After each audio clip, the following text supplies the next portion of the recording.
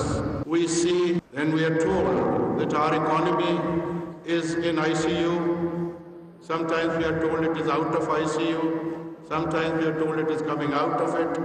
We get depressed. We see all those people whom we queue up and vote facing very serious allegations, and we get depressed.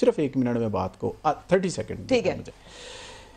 میری یہ request ہے کہ جو ملک کو $2.5 billion current deficits سے اٹھا کے 19 بلین کرنٹ ڈیفیسٹ کے اوپر لے کر گئے, جو 15 بلین ٹریڈ ڈیفیسٹ سے اٹھا کے 30 بلین ٹریڈ ڈیفیسٹ کے اوپر لے کر گئے, جو 5,000 ارب قرضے سے 30,000 ارب قرضے کے اوپر لے کر گئے, جو آپ کا سرکولر ڈیٹ 480 تھا اس کو 1.1 ٹریلین کے اوپر لے کر گئے. آپ کو سمجھ نہیں آ رہی کہ روزانہ آپ نہیں جاوید عزیز صاحب تو کہہ رہے ہیں ان کو سمجھ نہیں آ رہی, چارٹ شیٹ تو آپ پہ. ٹھیک ہے, کر دوں اگر اجازت دے دیں. اور اس گیپ کو پورا کرنے کے لیے جو 19 بلین ڈالر کا کرنٹ ڈیفیسٹ ہے, 1.6 بلین ڈالر آپ کو ہر مہینے اس کرنٹ ڈیفیسٹ کو پورا کرنے کے لیے بازار سے بارو کر کے ان کے قرضے اتارنے کے لیے بھی آپ کے قرضے کرنے کے لیے. چلیں, اور اب بات میرے چھوٹے بھائی ہیں میاں اسلم اقبال صاحب, شریف آدمی ہیں اور معصوم بھی ہیں, کیونکہ جس معصومی سے یہ فکر دے رہے تھے وہ معصوم ہی بندہ دے سکتا ہے. مگر میری گزارش اتنی ہے کہ قرضے ہم سے پہلی حکومتیں بھی لیتی رہیں اور ہماری حکومت نے آ کے وہ قرضے پے کیے. جو یہ قرضے لے رہے ہیں ان کے بعد جو حکومت آئے گی وہ بھی قرضے دے گی, اور مجھے یہ قسطیں دے گی. مجھے یہ بتائیں کہ اگر آپ یہ دنیا کو اس طرح بیوقوف بنانا چاہتے ہیں, قوم کو اس طرح بیوقوف کر رہے ہیں, تو وہ بننے کے لیے تیار نہیں. مجھے تو اندیشہ یہ ہے کہ میں نے ایک جملہ بولا تھا کہ سول نافرمانی کا انہوں نے نعرہ لگایا تھا یہاں ڈی چوک میں 2014 میں. آج خدا نخواستہ جس حالت پہ یہ لے گئے ہیں, گیس, بجلی, اور یہ دیکھیں کہ ریاستیں, جو بھی ریاست ہوتی ہے اس کی حکومت کی ذمہ داری ہوتی ہے کہ وہ سبسڈی دیتی ہے گیس پہ, پیٹرول پہ, فوڈ پہ, ان آئٹم پہ. لیکن جب پیسے نہیں تو کیسے سبسڈی دیں گے؟ میں یہ کہہ رہا ہوں نا, ہم وہ بھی دیتے رہے نا. آج یہ کہ یہ کہتے ہیں کہ حالات بڑے ایسے ہیں کہ ہمیں تو تنخواہ دینے جو کہ پیسے نہیں ہیں ہمارے پاس, اور لوگ دیکھ رہے ہیں بیچارے جو اس ادارے میں کام کرتے ہیں یا کسی اور ادارے میں کام کرتے ہیں, جو ملازم پیشہ لوگ ہیں, 3 ماہ کی تنخواہیں لوگوں کے پاس دینے کے نہیں ہیں اداروں کے پاس. یہ حالت کس طرح آئی؟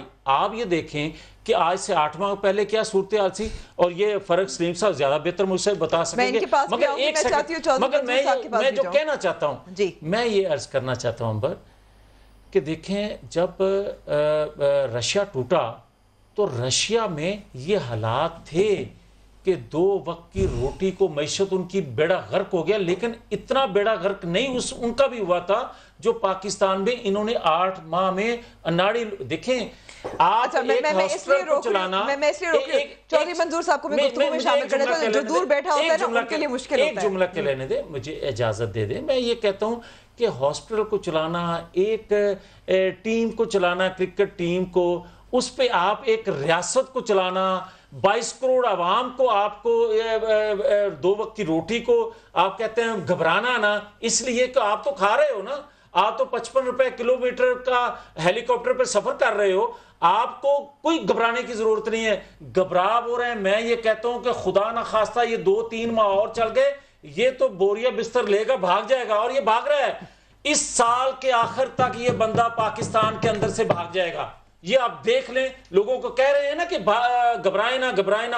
اسد عمر کو بدل لیں, عثمان بزدار کو بدل لیں, شاہ محمود کریں, او بھائی جس کو مرضی بدل لیں. جب تک عمران خان ہی بدلے گا اس وقت ٹیم سے جس مرضی ممبر کو بدلتے جائیں, یہ کپتان کے بدلے بغیر یہ سلسلہ چلنے والا نہیں ہے. پاکستان کی تباہی مزید ہو جائے گی. چودھری منظور صاحب, آپ یہ کیا سمجھتے ہیں؟ آپ اتفاق کرتے ہیں کہ سال کے آخر میں وزیر اعظم عمران خان نہیں رہیں گے؟ نہیں, دیکھیں یہ ایک سپیکولیشن ہے, ان کا اپنا ایک نقطہ نظر ہے, مطلب ہے, لیکن جس طرح سے چیزیں آگے لے کر جا رہے ہیں وہ تو بالکل ایک تباہی کی طرف ہیں. میرے کچھ فکرے رہ گئے تھے, اگر آپ اجازت دیں تو میں وہ پورے کر لوں. اس ملک میں جو سٹاک مارکیٹ ہے وہ 52,000 سے نیچے گر گئی, اور پھر آج جب یہ وزیر اعظم کہہ رہے تھے کہ آپ نے گھبرانا نہیں, تو 600-650 پوائنٹ اور سٹاک مارکیٹ نیچے گر گئی. ادویات کی قیمتوں میں کہا 15% ہے لیکن وہ 300 سے 400% اضافہ ہو گیا, اور وہ بھی روزمرہ کی شوگر اور بلڈ پریشر کی ادویات میں جو ہر دوسرا. لیکن آپ نے گھبرانا نہیں ہے. اس ملک کے اندر جو تباہی ہو رہی ہے اس کو دیکھتے ہوئے میاں صاحب بیٹھے ہیں. کل میں نوٹیفیکیشن پڑھ رہا تھا ڈپٹی کمشنر لاہور کا کہ روٹی, خمیری روٹی اور نان 12 روپے کا ہو گیا 10 سے, لیکن غریب آدمی کو میں حوصلہ دیتا ہوں, آپ نے گھبرانا نہیں ہے. ریلوے کے کرایوں میں 30 سے 60% اضافہ ہو گیا ہے جو عام آدمی کی سواری ہے, لیکن آپ نے گھبرانا نہیں ہے. مجھے یہ بتائیں کہ گھبراہٹ کب شروع کرے, ایک عام آدمی جو ہے وہ کب سے گھبراہٹ شروع کرے, چونکہ یہاں پہ تو اس کا جینا مشکل ہو گیا ہے. اب سوال یہ ہے کہ یہ جو بات کی ہے میاں صاحب نے, اب سوال یہ ہے کہ کیا عمران خان صاحب جس طرح سے کہتے ہیں کبھی اس پہ ڈالتے ہیں کبھی اس پہ ڈالتے ہیں, بھئی یہ اجتماعی ذمہ داری ہے. آپ جتنے فرنٹس پہ ناکام ہو رہے ہیں وہ آپ کی سب سے پہلے ذمہ داری ہے. اس کار چ سب تو سیانے اسد عمر صاحب سن تو باقیاں دا تسی اندازہ لا لو. ایک بات میں کمنٹ کرنا چاہوں گا ایک لائن میں, کیونکہ میں چاہتی ہوں فاروق سلیم صاحب سے, آپ سب سے سن لیا ہے, اب ان سے سنتے ہیں, آپ ایک لائن میں بولتے ہیں. ایک میں میری ریکویسٹ یہ ہے, جنہوں نے اس ملک سے بھاگنا تھا نا وہ بھاگیں. اسحاق ڈار صاحب ہو گئے, حسین صاحب ہو گئے, حسن صاحب ہو گئے, سلمان شہباز صاحب ہو گئے, علی عمران صاحب ہو گئے. کن کیسوں میں بھاگے ہیں وہ بھی قوم کو بتائیں کہ ان کیسوں میں بھاگے ہیں اور اتنے پیسے لے کر بھاگے ہیں. ٹھیک ہو گیا. دوسری میری ریکویسٹ ہے, پنجاب میں روٹی 10 روپے کی 12 کی ہوگی, مجھے سندھ میں بھی بتا دیں کیا ریٹ ہے. اور مجھے سندھ دیکھیں, پرائز کنٹرول تو پروونشل گورنمنٹ کے پاس ہوتا ہے نا, میں انڈسٹری منسٹر ہوں, میرے پاس ہے. مجھے ادھر کا بھی ذرا تھوڑا سا کمپیریزن کر کے چوئی صاحب بتا دیں, تھوڑا سا مجھے بھی ذرا پتہ چل جائے گا کہ سندھ میں روٹی کتنے کی ہے, دودھ کا ادھر کیا لیٹر ہے, ادھر دہی کا کیا ریٹ ہے, ادھر چینی کی کیا قیمت ہے, کیا مسئلہ ہے, وہ مجھے ضرور بتائیے گا. میں آپ کے ساتھ کمپیئر کر لوں گا تاکہ مجھے تھوڑا سا حوصلہ ہو جائے کہ جناب جو سندھ میں قیمتیں ہیں نا پنجاب میں بھی وہی نا. کل نوٹیفیکیشن ہوا ہے کہ نہیں ہوا سر؟ میں عرض کرتا ہوں, یہ تو بتا دیں, آپ ایک ذمہ دار منسٹر ہیں, مجھے پتا ہے آپ میں انکار ہی نہیں کر رہا. میں چاہتی ہوں فاروق سلیم صاحب سے میں انکار نہیں کر رہا, لیکن میں کہہ رہا ہوں سندھ والا نوٹیفیکیشن بھی لے آئیں. وہ اگر 16 روپے کا ہے نا تو میں نے 12 روپے کا کیا تو 4 روپے پھر میں وہ ضرور دیکھیے. اسد عمر صاحب IMF کے پاس گئے, واشنگٹن گئے, واپس آئے ہیں, یہ بتایا گیا ہے کہ 1.5 سال لگے گا, ہم کب گھبرائیں؟ دیکھیے, پہلی بات تو یہ ہے کہ ذاتی طور پہ میں سمجھتا ہوں کہ پچھلے 35 سال میں پہلی دفعہ ایک وزیر اعظم آیا ہے جس کا ذاتی ایجنڈا اور قومی ایجنڈا ایک ہی ہے. ٹھیک ہے, ان کے ذاتی ایجنڈا اور قومی ایجنڈا دو نظریات آپ دیکھ لیجئے, غربت کے خلاف جنگ اور کرپشن کے خلاف جنگ. یہ پہلے کسی وزیر اعظم کا نعرہ نہیں تھا, یہی ہمارا قومی نعرہ ہے اور وزیر اعظم صاحب کا بھی یہی نعرہ ہے. اب جو ہو رہا ہے پچھلے 8-9 مہینوں سے, ایک تو سرکاری طور پہ حکم ہے کہ ہم گھبرا نہیں سکتے, گھبرانا نہیں ہے, لیکن سرکاری طور پہ چیخنے کی اجازت دی جا چکی ہے. اسد عمر صاحب نے کہا کہ ہم تو چیخنے کی اجازت ہے, گھبرانے کی اجازت نہیں ہے. اور پچھلے 3 ہفتے سے میں سیریسلی مجھے ایسے محسوس ہو رہا ہے کہ جیسے ہم کسی پریوں کے دیس میں رہتے ہیں. کیوں؟ آپ ذرا نوٹ کیجئے کہ مارچ کی 20 تاریخ کو جو ہماری کلائمیٹ چینج کی وزیر ہیں وہ کہتی ہیں کہ جو بارشیں ہو رہی ہیں پاکستان میں, اس کا کریڈٹ وزیر اعظم عمران خان صاحب کو مذاق میں کہہ دیا ہوگا. مذاق میں کہہ دیا ہوگا. عمران خان صاحب کے کان میں کسی نے ڈال دیا کہ کچھ ہی ہفتوں میں جنوبی ایشیا کے سب سے بڑے گیس اور تیل کے ذخائر پاکستان سے نکلنے والے ہیں. یہ بھی شاید مذاق میں ہو گیا ہوگا. اپریل کی 11 تاریخ کو ہمارے ایک اور وزیر صاحب ہیں, انہوں نے کہا کہ 1 ارب نوکریاں اگلے کچھ ہفتوں میں ان کا اعلان کرنے والے ہیں. اب میں سوچ میں تھا کہ اگر 22 کروڑ لوگ رہتے ہیں تو ہر آدمی کو 5-5 نوکریاں کرنی پڑیں گی. یا پھر میں سوچ رہا تھا کہ شاید 1 ارب درخت جو لگا دی ہیں, ہر درخت پہ ایک مالی چاہیے ہوگا تو 1 ارب نوکریاں وہاں پہ نکل آئیں گی. اب وہ اسد عمر صاحب کی بات اب دیکھ لیجئے, انہوں نے کل ہماری ساری اخبارات میں سرخیاں چھپیں کہ ڈن ڈیل میں 2 فریقین ہوتے ہیں, ایک نہیں ہوتا. ہماری طرف سے ڈن ڈیل ہو گئی. اسی دن کا جو پریس ریلیز ہے جو IMF کے ریزیڈنٹ ریپریزنٹیو اسلام آباد نے جاری کیا ہے, وہ یہ کہہ رہی ہیں, وہ خاتون ہیں یہاں پہ ہماری جو ریزیڈنٹ ریپریزنٹیو ہیں, وہ یہ کہہ رہی ہیں کہ ہماری بڑی کنسٹرکٹیو ڈسکشنز ہوئیں. یہ میرا لفظ نہیں ہے, یہ دونوں الفاظ ان کے پریس ریلیز میں لکھے ہیں. اور انہوں نے کہا کہ کیونکہ حکومت پاکستان نے ہمیں درخواست دی ہے, ہمارا ایک ٹیکنیکل سٹاف مشن اپریل کی اینڈ تک پاکستان آئے گا. یعنی کہ اپریل کی اینڈ تک ابھی ٹیکنیکل مشن آئے گا, اور وہ فیصلہ ساز مشن نہیں ہوتا.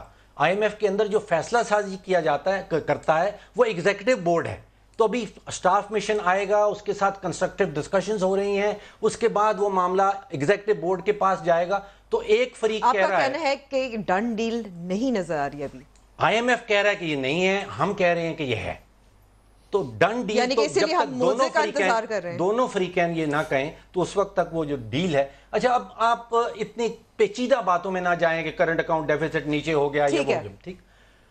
عام پاکستانی, اس کو کوئی ضرورت نہیں ہے معیشت پڑھانے کی, ہم یہاں بیٹھ کے اس کو سکھائیں. دو چیزیں وہ دیکھتا ہے عام پاکستانی, اور آپ یہاں اسٹوڈیو کے اندر کسی سے پوچھ لیجئے, وہ دیکھتا ہے کہ بے روزگاری کا اس وقت کیا حال ہے. میری نوکری پکی ہے, میرے محلے میں میرے گھر کے اندر کوئی بے روزگار تو نہیں ہونے والا, نوکری کیسے جا رہی ہے. تو حالات ایسے ہیں کہ جس طرح ہمارا گروتھ ریٹ گرا ہے, پچھلے کوئی 9 مہینوں میں 11 لاکھ اضافی لوگ پاکستان میں بے روزگار ہوئے ہیں. Economics is a matter of math. اب آپ جب دیکھتے ہیں کہ آپ کا 5.8 سے 3 پوائنٹ کچھ پہ آ رہا ہے, تو 11 لاکھ لوگ یہاں پہ بے روزگار ہوئے ہیں. مہنگائی دوسرا اشاریہ. صرف مہنگائی اور بے روزگاری دیکھتا ہے عام آدمی, تیسرا کوئی چیز نہیں دیکھتا کہ آپ کا بجٹ, آپ کا گردشی کردہ کہاں ہے یا نہیں, خسارہ کتنا ہے, مہنگائی 3 یہ آفیشیل حکومتی اعداد و شمار جو آپ کو دے رہا ہوں, وہ کوئی 3 کچھ فیصد تھی مارچ 2018 میں, اور اب وہ 9.4 پہ گئی, یعنی کہ 3 گنا ریٹ اس کا بڑھا ہے. اب اس سے ہوتا کیا ہے, یہ بھی عام آدمی کا شعبہ نہیں ہے کہ 3 سے کہاں گئی ہے. ہوتا یہ ہے کہ جب مہنگائی کا ریٹ بڑھتا ہے تو جو شرائح غربت سے نیچے پاکستانی رہ رہے ہیں ان کی تعداد بڑھ جاتی ہے. اور یہ تعداد اگر آپ میتھ کے حساب لگائیں, تقریباً 41 لاکھ, 5 کروڑ پاکستانی آج سے 1 سال پہلے شرائح غربت سے نیچے رہ رہے تھے, اور پچھلے 9 مہینوں میں 8 مہینوں میں ان میں 41 لاکھ کا اضافہ ہوا ہے. یعنی کہ اب 5 کروڑ اور 41 لاکھ پاکستانی شرائح غربت سے نیچے رہ رہے ہیں.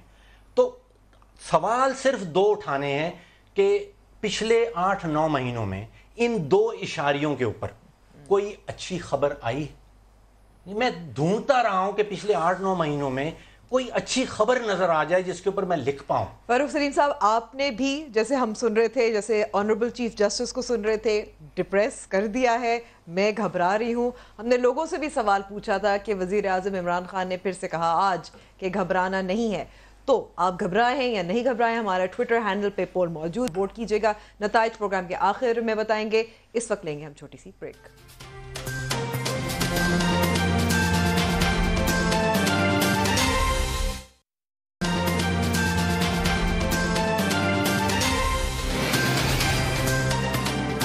Welcome back to the show. اب گھبرانے کے علاوہ ایک اور ہم بات کریں گے. وزیر اطلاعات فواد چودھری صاحب نے آج ٹویٹ کیا تھا اور اپوزیشن جماعتوں کو مشورہ بھی دیا تھا. ان کا کہنا تھا کہ زرداری اور شریف کی سیاست سے یا بیانیے سے نکل جانا چاہیے, نیا بیانیہ تشکیل دینا چاہیے. چودھری منظور صاحب, کیا سمجھتے ہیں, یہ مشورہ اچھا ہے؟ یہ پہلے مشورے دیا کرتے تھے ان کے بڑے بھی اور یہ بھی پیپلز پارٹی کو, پھر وہاں سے نکل کر پھر مسلم لیگ نون کو مشورے دیا کرتے تھے, پھر وہاں سے نکلے تو پرویز مشرف کو مشورے دیا, وہاں سے نکلے تو پیپلز پارٹی خدا کے لیے یہ غلط بات کر رہے ہیں, ادھر نہیں آئے, مشورے دیا کرتے تھے جگہ تے بہت پھرے نے. اچھا, پھر بات تو سن, میاں صاحب وہ آپ توڑ ہی دیتے ہیں, موشن ہی توڑ دیتے ہیں. پھر آج کل یہ مشورے دے رہے ہیں ان کو, اور اللہ, میں تو یہی دعا کرتا ہوں جن کو یہ مشورے دیتے ہیں اللہ تعالیٰ ان پہ اپنا رحم ہی کرے. جس کو انہوں نے مشورے دیے ہیں اس کا حال کیا ہوا ہے. دوسری بات یہ ہے کہ دیکھیں یہ ان کا پریروگیٹو نہیں ہے. وہ اپنے گھر کی, وہ پنجابی چ کہندے نا اپنی پیڑھی تھلے ڈنگوری مارو, چوہی صاحب ذرا اپنے گھر چ مشورے دیو, ان کو بتاؤ کہ کون کون سی آپ سے کام نہیں ہو رہے, کون کون سی چیزیں خراب ہیں آپ کی, جن کے مشیر بنے ہیں صرف ان کو مشورے دیں, باقیوں کو ضرورت نہیں ہے. ویسے ہی مشورے آپ دیتے تھے. آپ عمران خان صاحب کے بارے میں کیا کیا کہتے رہے ہیں وہ بھی سب کو پتہ ہے, باقیوں کے بارے میں کیا کیا کہتے رہے ہیں وہ بھی سب کو پتہ ہے. سو اس لیے یہ مشاورت جتنی بھی ہے آپ اپنے پاس رکھیں اور آپ اس کو جمع خاطر رکھیں. کوئی پرابلم نہیں آپ کا کہ پیپلز پارٹی کیا کرتی ہے, نون لیگ کیا کرتی ہے, فلاں کیا کرتی ہے. آپ صرف یہ بتائیں. ٹھیک ہے, پیپلز پارٹی تو مشورہ نہیں مانتی, میاں صاحب آپ مشورہ مانتے ہیں, کیونکہ دیکھیں ہم نے ابھی جیسے بریک سے پہلے بات کی مہنگائی وغیرہ, آپ کے پاس اور ایشوز بھی ہیں جو عوام کے دل کے قریب ہیں. جی میں ایک عرض کر لوں, سوال آپ کا جواب تو انہوں نے دیا, وہی میں یقیناً دوں گا, لیکن میں اس جتنا ٹائم میرے پاس ہے میں اس سے فائدہ اٹھاتے ایک بات کرنا چاہتا ہوں. گزارش اتنی ہے کہ آپ جو اصل ایشوز ہیں, جس طرح فرق سلیم صاحب نے اعداد و شمار کے سے بات کی, مہنگائی کی, جو معیشت کی, باقی داخلہ خارجہ پالیسی کے جو بھی چیلنجز ہیں سب کے سامنے ہیں. میں صرف اتنا کہوں گا کہ خدا کے لیے 18ویں ترمیم صدارتی آپ نظام کی طرف آپ کہہ رہے ہیں, اسلامی صدارتی نظام کی طرف جو بات آپ کر رہے ہیں, 4 دن پہلے آپ کہتے تھے کہ کوئی صدارتی نظام نہیں, آج آپ بول رہے ہیں 18ویں ترمیم کے متعلق آپ نہیں کہہ رہے تھے, آج آپ کہہ رہے ہیں اسلامی جمہوریہ پارلیمانی جمہوری نظام. نواز شریف کا نام نہیں ہے, پیپلز پارٹی کا نام نہیں ہے, یہ عوام سے اور باقی دیگر اداروں سے جڑی ایک چیز کا نام ہے. اگر یہ چیزیں جڑی رہیں گی تو وفاق مضبوط رہے گا, اگر ان سے چھیڑ چھاڑ کرو گے تو ریاست کو نقصان پہنچے گا. اور خدا کے لیے آپ پیپلز پارٹی کو توڑتے توڑتے آپ نے ایم کیو ایم بنائی, دیگر جماعتیں بنائیں, مسلم لیگ کو توڑتے توڑتے آپ نے کاف لیگ بنائی, اس کے بعد آج کی پی ٹی آئی کاف لیگ بنائی. مطلب یہ ساری وہ چیزیں ہیں, نیا تجربہ کرنے سے پہلے 1000 دفعہ سوچیں کہ جو لے کر آئے تھے موصوف کو, عمران خان صاحب کو, ان کو اب نیا تجربہ کرنے کی بجائے خدا کے لیے عوام کی ثوابدید پر چھوڑ دینا چاہیے کہ عوام کیا چاہتے ہیں, تاکہ اسی پارلیمانی نظام میں رہتے ہوئے وہ اپنے مسائل کا حل تلاش کریں. آپ کا پیغام تو ہو گیا, ظاہر ہم نے پہنچا دیا ہے, لیکن فاروق سلیم صاحب کیونکہ سوال جو یہ جو صدارتی نظام کے ہیں, آپ کا بھی ٹویٹ شامل ہے, میں نے دیکھا تھا, اس بات پہ کمنٹ تو بالکل آپ کا بھی کامنٹ میں لوں گی, اس لیے میں چاہتی ہوں کہ ان سے بھی بات کروں کہ کیا یہ تجربہ ناکام ہوا ہے, وزیر خزانہ کا مسئلہ ہے, یہ کیوں ایسی باتیں اس وقت گردش کر رہی ہیں, پریشان کون ہے؟ 2-3 چیزیں ڈسکس کی گئی ہیں. ایک تو جو پیپلز پارٹی کی قیادت اور پی ایم ایل این کی قیادت کے اوپر اب جو الزام ہیں منی لانڈرنگ والے, اس میں بینکنگ ریکارڈز انوالوڈ ہیں, ان کو عدالت میں چیلنج نہیں کیا جا سکتا. یہ پکے شواہد ہیں یہاں پہ. اب اگر نیب فیل ہو جاتی ہے اپنی نااہلیت کی وجہ سے تو الگ بات ہے, لیکن دنیا بھر میں جب بینکنگ ریکارڈ سامنے آ جاتے ہیں تو وہ چیلنجیبل نہیں ہوتے اور کوئی جواب نہیں ہے. آپ دیکھ لیجئے دونوں طرف, نہ پیپلز پارٹی کی قیادت کے پاس کوئی جواب ہے اور نہ پی ایم ایل این کی قیادت کے پاس کوئی جواب ہے منی لانڈرنگ کا. میں ختم کر لوں, اس کے بعد آپ جواب دے دیجیے گا, ٹھیک؟ اچھا, اب صدارتی نظام آپ ذرا آبجیکٹیولی اگر دنیا میں سوچیں, تقریباً کوئی 136-140 کے قریب جمہوری ممالک ہیں دنیا میں. ان میں سے 100 ممالک ایسے ہیں جہاں پہ پریزیڈنشل سسٹم چل رہا ہے اور 36 ممالک ایسے ہیں جہاں پہ پارلیمانی نظام چل رہا ہے. اب فرانس کا اگر تاریخ دیکھیں, وہاں پہ اس وقت 5th ریپبلک چل رہا ہے. پہلے ایک آئین بنا, وہ آئین ڈیلیور نہیں کر پایا, انہوں نے 2nd ریپبلک بنائی, 100 سال بھی تو لگے نا. اب وہ they are into their 5th republic, جو 5th ریپبلک کا, یعنی کہ 4 آئین ان کے فیل ہو چکے ہیں. اگر ہمارا آئین 22 کروڑ پاکستانیوں کے لیے کام نہیں کر رہا تو اس کے اوپر اگر ہم سنجیدگی سے کوئی بھارت میں بھی یہی نظام ہے, برطانیہ میں بھی یہی نظام ہے. میں معذرت سے فرق سلیم صاحب ایک عرض کرنا چاہ رہا ہوں, جو ایک عرض بہت دیر سے کرنا چاہ رہے ہیں, آپ کی طرف بھی آؤں گی. میں عرض یہ کرنا چاہ رہا ہوں, آج کل ماشاءاللہ دونوں جماعتوں کا, نون لیگ کا اور پیپلز پارٹی کا ایک موقف ہو گیا ہے.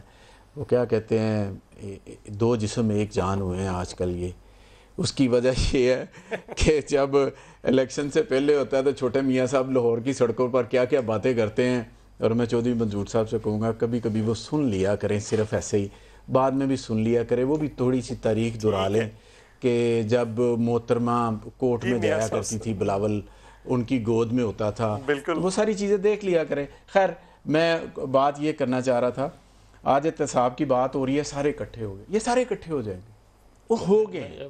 میں ایک منٹ مجھے اجازت دیجیے. احتساب کی بات انہیں انہیں پتہ ہے کہ انہیں نظر آ رہا ہوتا ہے کہ جناب ہم جا رہے ہیں, کچھ بھاگ گئے ہیں, کچھ اندر چلے گئے ہیں, ان کی کرپشن کے عدالت نے آج مجھے چیف جسٹس صاحب کی